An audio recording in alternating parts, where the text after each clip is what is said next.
Hello students, welcome back to Clary Concepts, Unleashing Conceptual Learning. For more lectures, visit our website claryconcepts.com. Today we are going to continue the discussion on Newton's law of viscosity, and we are trying to plot the diagram of shear stress versus rate of shear strain, and how does fluid behaves and what kind of graphs are being plotted for shear stress versus rate of shear strain for different categories of fluid. So we are going to talk about that first. So before I move on, I would like to brief you about what we have discussed in the Newton's law of viscosity. We had two different plates, lower plate and the upper plate. Upper plate was given a force of F newtons, and because of which the upper plate was moving at a velocity of V meter per second. And between both the plates, we have a fluid filled with a thickness of L meters, and the area, wetted area of the plate is capital A. Now in this case, what has happened was the topmost layer of the fluid has the highest velocity, and the bottommost layer of the fluid has the zero velocity, right? And all the intermediate layer has the velocity between 0 and V. So now we'll try to see it particularly for water, what happens. So let us say, for example, I have the x-axis where I represents the rate of shear strain, and on the y-axis I have the shear stress tau, right? Now for one particular case, I'll just try to denote you that shear stress tau on the topmost layer is nothing but the ratio of the shear force that you apply F divided by the area A. Okay, and the rate of shear strain that you will get du by dy is nothing but the ratio of velocity by L, where V is velocity of the topmost layer, that is V meter per second, and L is the distance between the two plates. Now in an experiment, your L will be fixed, your area will be fixed. Now what will change is, what you are trying to do is, for different points in the graph, you will try to increase the value of force, and will try to see that for different values of force, what is the velocity that you will get. So if you increase the force, the velocity of the plate will be increasing, that is for sure. And depending on that, you are going to draw the graph. So let us suppose in first case, I have the force applied is F1, and depending on the value of F1, if I put F1 by A, I will get the ratio. So I got some value of tau, and in correspondence to the force F1, the velocity that I got for the plate is, let's say, V1. And if I divide V1 with respect to L, I will get the first value of du by dy. So let's say it is somewhere over here, du by dy of first point. And if you plot this two, you will get one particular point which is over here. Now you increase the force. The moment you increase the force from F1 to F2, and now if you take the shear stress on the top layer, that is F2 divided by area, the let's say value you got shear stress is tau 2. And on the same side, corresponding to this shear stress, the velocity will also be increased. So now V1 has become V2, and V2 divided by L, you will get, let's say, second point of du by dy, which is rate of shear strain. And when you put this together, you will get another point. And similarly, if you keep on doing this for third point, you will get somewhere over here, and the fourth point, and so on. Now when you do it for multiple points, you will see that you are ending up with a series of points which basically falls on a same line. And this line actually will pass through the origin. This line will pass through the origin. Now if you see, the main aspect you need to note down is that what is the slope of this line, because we have understood, Newton has said that tau is equals to mu du by dy, right? Now if you see the slope of this, let us understand what is the slope of the line indicates.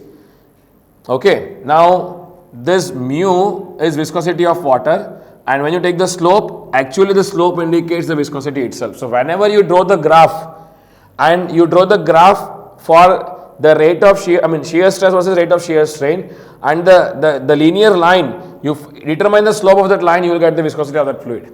Clear? Now let us prove this, that how is the viscosity of the fluid. Let us take two different points on the graph, and let us suppose that I need to find the slope of this line. What I will do is, let's say this vertical distance is A, and the horizontal distance is B. So if I talk about the slope, I can say slope is equals to, what is slope? Vertical by horizontal distance, right? That is A divided by B. What is A? I can say A is tau 2 minus tau 1. Tau 2 minus tau 1. And what is B? B is du by dy at 2 minus du by dy at 1. Du by dy at second point minus du by dy at first point. Now we know that tau is equals to mu du by dy. This means that what is tau 1? Tau 1 should definitely be equals to mu du by dy at 1, and tau 2 should be equals to mu du by dy at second point. Therefore you can replace the value mu du by dy at second point minus mu du by dy at the first point, and denominator is as it is du by dy at second point minus du by dy at the first point. Now you take mu common and out from the numerator, what you will get is du by dy at second point minus du by dy at the first point divided by du by dy at second point minus du by dy at first point. So what you can observe is both of these will get cancelled and ultimately you will remain with his mu. So therefore I could say that slope of the line that is plotted for shear stress versus rate of shear strain for any fluid represents the viscosity of that fluid. So let me now ask you several questions. Let's say I have three different lines for three different fluids, and the fluids that I have is water, oil and air. Now you can easily predict that if I have water, oil and air, I know that the oil has the highest viscosity amongst these three. Water has the intermediate viscosity and air has the lowest viscosity, and therefore if somebody asks you which line represents for which fluid, you can easily say that the line which is much more vertical and has the highest slope, it is for oil, intermediate is for water and this is for air, right, which has the lowest viscosity. So I hope you understood this particular aspects very clearly. Now let us move on to the next property of the fluid called kinematic viscosity. See, so far we have discussed about the viscosity, or you can say dynamic viscosity, which is mu. Now we have another property called kinematic viscosity, which is nu. Now this nu basically is nothing but the ratio of dynamic viscosity mu and density of the fluid. Now there is nothing much physical significance about this, but many a times when you talk about fluid mechanics or the conservation principles or momentum equations, you will end up with this ratio called mu by rho many a times. So then people have defined another property called kinematic viscosity nu, which is the ratio of mu by rho. Now if you want to figure out the unit of this, so what is unit of this? SI unit of nu should be equals to what? It should be equal to SI unit of mu divided by SI unit of density. And we have understood what is SI unit of mu. It is kg per meter second. If you don't know this about this, you can refer my previous lecture. And what is the SI unit of density? It is kg per meter cube. So if you check about this, this is like this, kg upon meter second and multiplied meter cube per kg, if you just do it like this, right? See, it is not like this basically. If you, for simplicity, I will put like this. Let's say this is 1 over this kg per meter cube, something like this, right? Now this meter cube and this will get cancelled, it is meter square. Kg will get cancelled. Denominator of denominator will become numerator, as we know, right? So this meter square will go up, second will remain as it is. So the SI unit of viscosity, kinematic viscosity is meter square per second. Question is, what is the CGS unit? CGS unit of nu will be equals to what? In CGS you measure length in centimeter and time in seconds. So where you see meter, you need to put centimeter. So this is centimeter square per second. This is the CGS unit. Now again, this is also known as Stokes. So 1 centimeter square per second is equals to 1 Stokes, right? Now in this case, if you see, many times in numerical, if you want to have the conversions of the units, so for example, you have been given the value of kinematic viscosity in Stokes and you want to use that in the equation where you need to put into SI unit. So let us talk about the conversions. So let's say if I talk about 1 meter square per second, which is the SI unit, if I want to convert this into centimeter square per second, so I know that 1 meter is how much centimeter? 100 centimeter. And you need to take the square of that. And 1 second is second as it is, and I did not to convert anything about this. So now if I take square of 100, I will get 10 to the power 4. That means 10,000 for example, and centimeter square per second. So what is this? It is 10 raised to 4 centimeter square per second. So 1 meter square per second is 10 raised to 4 centimeter square per second. Also 1 meter square per second is also equals to 10 to the power 4 Stokes. Remember these conversions. So in exams, when Stokes is given to you, you need to take out in meter, you need to divide this by 10,000. So let me tell you this thing, 1 Stokes is also equals to 10 to the power minus 4 meter square per second. Remember this.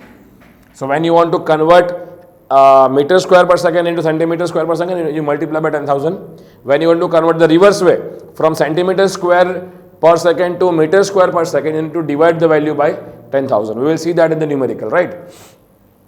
And many a times students get confused in these two things, that when Stokes is given to you and the poise is given to you. See, poise is the CGS unit of the dynamic viscosity, that is mu. CGS unit of mu is poise and CGS unit of kinematic viscosity is Stokes.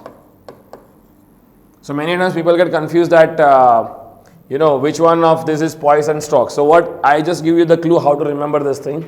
If you look at the alphabetical order P and S, P comes first and S comes later.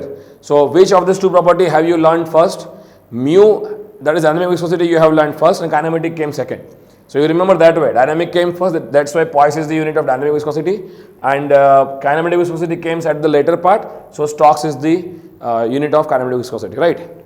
Thank you so much. I will just go through summary of this session that we have discussed so far. We have seen that Newton's law of viscosity is what? It is tau equals to mu du by dy, where tau is the shear stress, mu is the viscosity or dynamic viscosity, and du by dy is the rate of shear strain.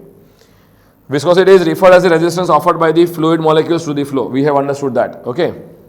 Then viscosity of a fluid is quantified as the shear stress developed on the fluid layer corresponding to the unit rate of shear strain. So for example, if you look at this, you can say mu equals to tau divided by du by dy, isn't it? You take du by dy on the left hand side, the denominator below the tau.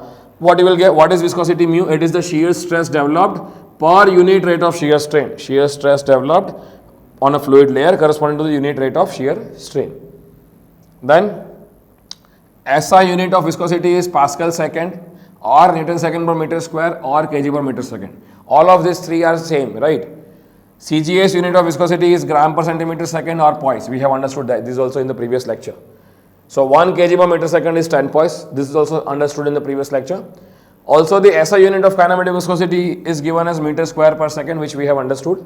And CGS unit will be centimeter square per second, or you can say the Stokes. So conversion is 1 meter square per second is 10 to the power 4 centimeter square per second or 10 to the power 4 Stokes. So remember these conversions, right? And the shear stress versus rate of shear strain graph for water, oil and air is linear, and the slope of that line represents the viscosity of the corresponding fluid. So that's it for the lecture. I hope you have understood the conceptual clarity of this particular topic called viscosity. In the upcoming lectures, we are going to solve the numericals on the same. Thank you so much.